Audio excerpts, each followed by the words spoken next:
একটা মানুষের জীবন অতটাই সহজ নয়। অনেক একটা কঠিন পরিস্থিতিতে একটা মানুষ তার জীবনটা কাটায়। মানুষ জীবনে একেকজন একেক রকমভাবে জীবন কাটাচ্ছে। সবার জীবন একরকম নয়, সবাইকে একভাবে কেউ গুলিয়েও নিও না।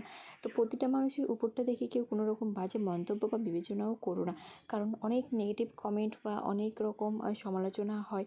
তো মানুষকে প্রথমে দেখো, চেনো, জানো, তারপরে তার সম্বন্ধে কিছু বলতে হয়। না চিনেই তার বিরুদ্ধে একগাদা অভিযোগ আনাটা এরকমভাবে একদমই ঠিক না। তো একটা মানুষ অনেকটা স্ট্রাগল করেই তাকে লড়াই করতে হয়।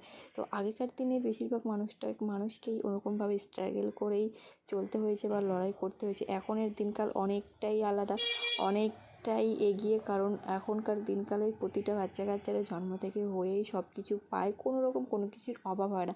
আর আগেকার দিনকালে না, সেটা একদমই ছিল না। প্রতিটা মানুষ অনেক কষ্ট করেই চলতে হয়েছে, সংসার চালাতে হয়েছে, সব কিছু মিলেমিশেই তাদের এরকমভাবেই চলতে হয়েছে।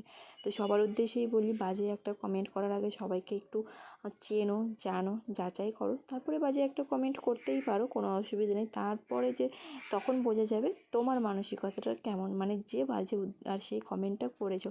তো একটা বারও কেউ ভাবো না বাজে কমেন্ট করার আগে যে তাকে তো আমি চিনি না, তার উদ্দেশ্যে একটা ভিডিও দেখে আমি তাকে বাজে কমেন্ট করে দেবো।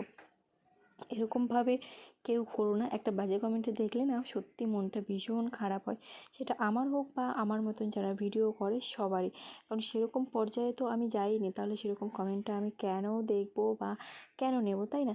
তো সেই হিসাবেই আজকে একটা ছোট্ট ভিডিও করলাম। তো আমি সবার উদ্দেশ্যে বলবো, নেগেটিভ কমেন্ট একটু না পারলে সবাই কম করো, কিন্তু যাদের মন মানসিকতা কেমন তারা সেরকমভাবেই কমেন্টগুলো করে, সে থেকেই মানুষকে চেনা যায়, জানা যায়। কিন্তু আমি সবাইকে এটাই বলবো, সবাই জেনে বুঝে তারপরে একটু কমেন্ট করবে, ভালো না লাগলে ভিডিও দেখবে না। তো যাই হোক, আমার এই ছোট্ট ভিডিওটা তোমাদের কেমন লাগলো বন্ধুরা, সবাই একটু কমেন্টে জানিও।